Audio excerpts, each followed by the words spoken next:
as the company scales, the complexities and the issues scale exponentially with it.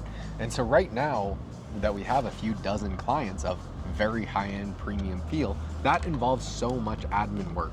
Right now, so much of that admin work, I would say, is getting stuck on us, but it's really not us that it's getting stuck on, it's MoiiWay. So MoiiWay, how are we going to avoid this going forward for future clients and with our current clients to where you can focus on higher leverage things and not admin? I think it's just having just having good people around you. I think it's really what it comes down to. So, and then another thing that helps is defining, so what is admin? Because admin is a very broad term that it can be disguised as like communicating with client and calls, setting up technical things in a workflow, setting up an automation, making an email, like all those things can be disguised as admin. So I think the first thing you have to start with, or first thing that I'm doing to start with, is defining what is it that, like the actual role and the actual thing that is disguised as admin. So a lot of the times is like emailing a client or talking to them, or having them basically like communicating with them. And it's not that I don't want to communicate with the clients, it's just the stuff that we're communicating sometimes is just not, like, it's not really driving revenue, and it's not really something that I should be doing. So the thing that I'm doing instead is I'm pulling myself back and I'm involving somebody else from the team that is better fit for that communication. So for example, I had a call with a client today on connecting his email or connecting his calendar to Go High Level. It's like that type of stuff I shouldn't be doing myself. And we have somebody in place now that I specified. I gave him three main things. I gave him the who, the what. So the what is texting clients and calling them. Who, it's obviously the person that's which I put in charge of this. And then the when, giving him deadlines. So if I had to, I guess you could summarize it, is just having someone in place to do this stuff for me, describing as to what the actual thing is, and then just being very clear with what the expectation is. And then the smartest people are always like, they know that they could do it, and so they do it. Yeah. But then with that, the problem is that feeds the team the bad incentive. Hey, like, this person is going to solve the problem. Mm-hmm. When that's not necessarily who should be solving the problem, but people that are proactive and high agency see a problem, they identify it, and they go in and solve it. But if it's not your role and it's someone else's job, sometimes you just have to let that person either do it or fail because they might not be the fit.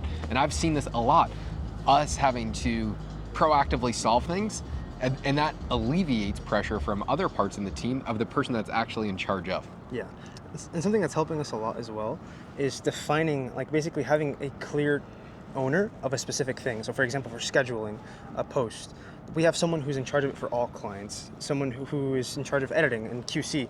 We have a specific person that's in charge of it. That way accountability falls on them, and we know who to go to whenever something's not happening. Whenever a script's not done for a client, we know who to go to. Whenever there's a QC failure, we know who to go to.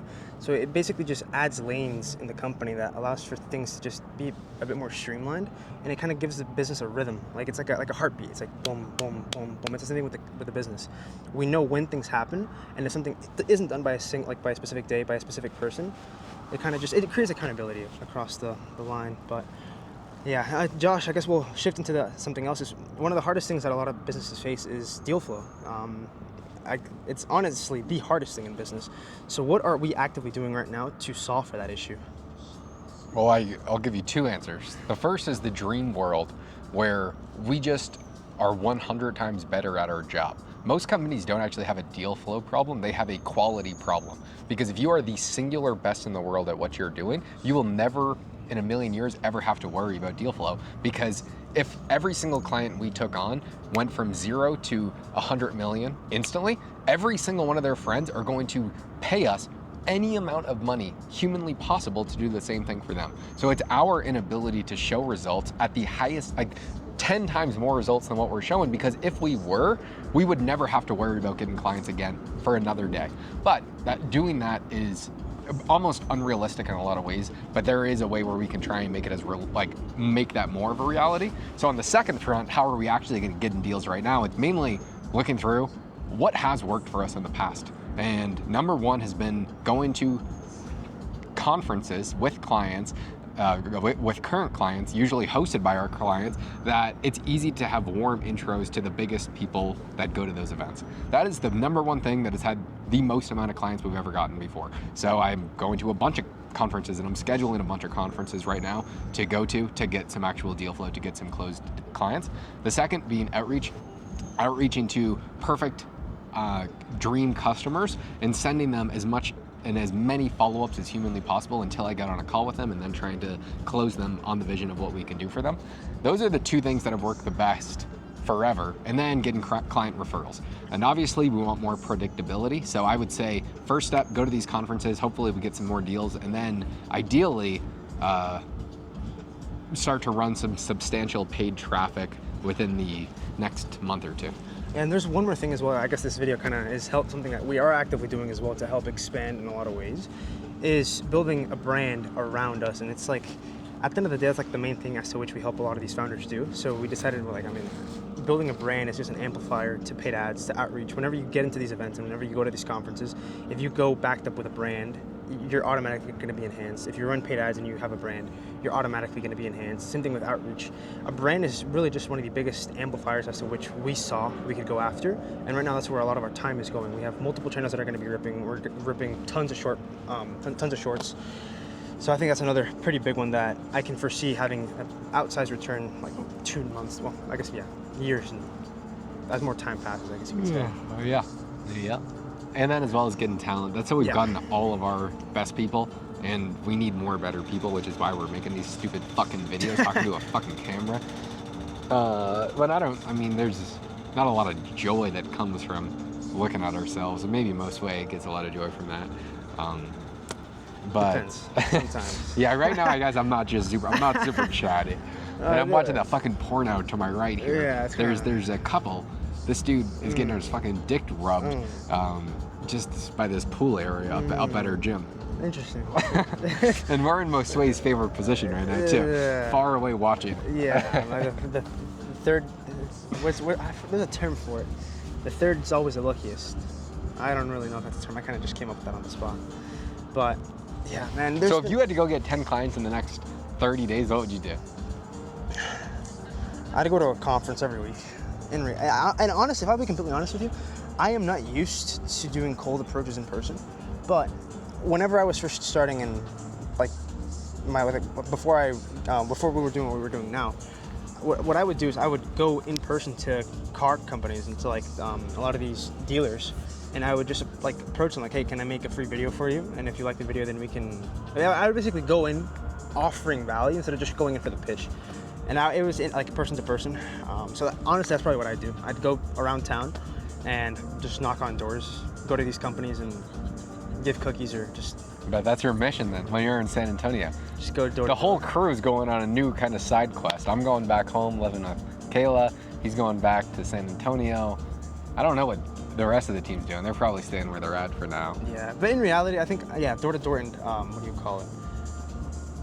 Yeah, conferences, because at the end of the day, I think conferences is a little bit easier because that the people that are there are either it depends on the type of conference you go to. If you go to a free conference, yeah, probably not. You're probably gonna get. Yeah, and sometimes joining other groups. So right now we're gonna be joining 2 different groups. I'm gonna join EO because I have a lot of friends in YPO, which is Entrepreneurs Organization. He's gonna. What are you joining? I was gonna join Genius Network. And so these are different networking events of people with companies in your area, which investing in your network has always been the best thing I've ever done. Most of the time for me, I've just been so fortunate that it's been free because I've always been really good at weaseling my way into places. But at a time, you just it's easier to pay to get the network. And so if it's $10,000 or $20,000 to get into the room with all of your ICPs, and you close one of them, if you know what your deal flow is, for us, that would be hyper profitable. Yeah, because our LTV is pretty high. It's pretty much infinite. But man, we are in a very fortunate position with the company right now as to how things are running. Obviously, I always like saying this is no company is ever going to be perfect. There's things that are always going to be going wrong, but it's also as to how you go about taking that negativity and go about improving on it and making your product better. But I'm curious, what's your goal for this summer, Josh, in terms of personal goal for I don't know. As a founder? I don't know. You go first. What's yours? I don't know. Let me think about it. I definitely think expanding the network, because I looking at it from a really raw lens right now. We have a decent network, but it can always be better. there's so much of the market that's untapped right now that I would love to tap into. So I think it's expanding the network in other different areas. So that's probably one of my bigger ones, expanding the network. Where do you think we'll be by the end of the summer? In what perspective? For the company. Revenue-wise? Compared to where we are now. I think we'll double over the summer. I think we'll be at... A double? Yeah, double. I don't want to say numbers, but I think we'll be doubling over the summer. And right now, as to where the company is, where the company is in terms of like how it's operating, I think a lot of my time will shift more into stepping into like a sales type of perspective. I will still be going like into the trenches and working on the product as well. But I think I have a lot more time now to both work on the brand, post more content, and really just dial that in, and then just go to more events and get more deals. What's your thought process? I don't know. I think a lot of it is. I think by the end of the summer, I would want to triple from where, or to two 2Xs. Two 2Xs. And so I think that's very realistic, because we're on the precipice of handling the operational constraints, which has never been the case for the company. It's always been, we had demand, we would fill the demand, we would have operational nightmares, and then it was hard to scale. We're pretty much at the point where we just need lead gen now. Or not just, but that is the constraint, or coming up to be the constraint. And so I think I could go out and get us 10 to 15 clients every single month. And so if I did that, we would easily be quadruple by the end of the summer if we got 10 clients every single month. We started to fill it. We had the sponsorship company dialed in. And so my goal would just be, the constraint is always operations. And then I think getting the clients is actually pretty easy. So that would be my dream outcome. I do think a lot of ops will break. If we doubled, ops would fucking crush. They would get crushed. And I can tell you where the failure point would be, is we wouldn't have the talent to sustain it. Like, we are adding more AI infrastructure, but the talent wouldn't be able to sustain it. Yeah. We would need more people. And so, because in terms of like the company's rhythm right now, it's pretty easy to just like we can navigate what we have right now, but we still need people. That's the biggest failure point for most service-based industries and service-based businesses, is people. Plumbing companies, roofing companies, every single service-based business breaks because of talent. So it's how are we able to free up more of the time of the current talent that we have. And I think we're close to breaking that as well. We're very, very close. Yeah, we are actually pretty close. So we need more talent, we need more creatives, we need more growth ops. We need to add setters for every single one of our clients. That would show the clients the best possible results as quickly as possible. And I think if we had like 3 or more of those people though, we would probably be able to triple without too much of a headache. Yeah. Because right now the capacity that people which we have is big. Because I think in terms of client capacity for creatives, we can easily handle 5 or 6 more clients. Yeah. For growth operations, I think we could probably handle 4 to 5 as well. Because a lot of the growth operations is like, we have a lot of the front end templatized, but the back end sales process is where we're lacking. Which the solution to that's relative. I don't want to say it's easy, but it's clear. We know it's an internal sales team where we can assign a setter to a client account, and then the setter gets a briefing of the client's offer and what the client's selling, and then the process is relatively, I don't want to say the same, but it's pretty similar across all client accounts. We also have a doubling right now just by filling out our sponsorship slot.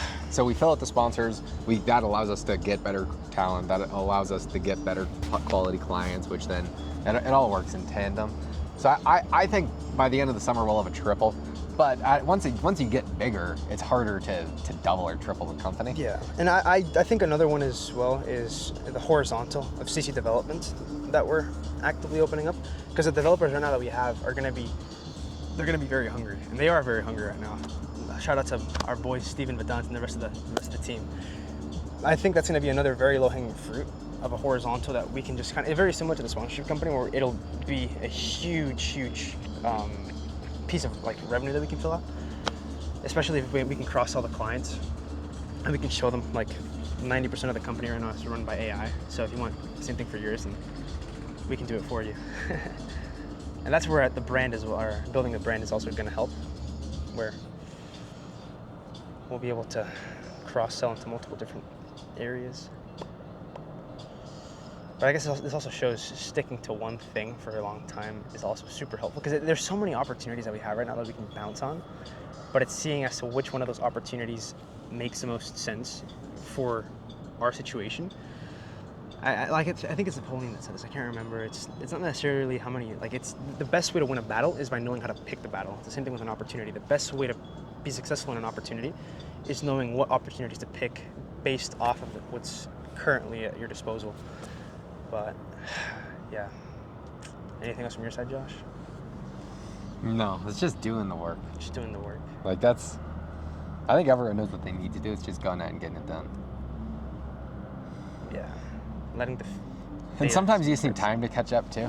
Like, that's what we needed for a while, and time's caught up, and the company is doing well right now. It's just, it's so hard to be satisfied, like in any aspect. Like, it's really, really hard. Like, I feel fucking like a little mini ant. But like, some people look up and like, oh my God, what you guys are doing is so cool. Just, it's hard to be very appreciative, and I would like to just focus on more gratefulness for the current situation that we have, because it is a great situation. Yeah. It certainly is. It's hot. Yeah. This shit's probably about over.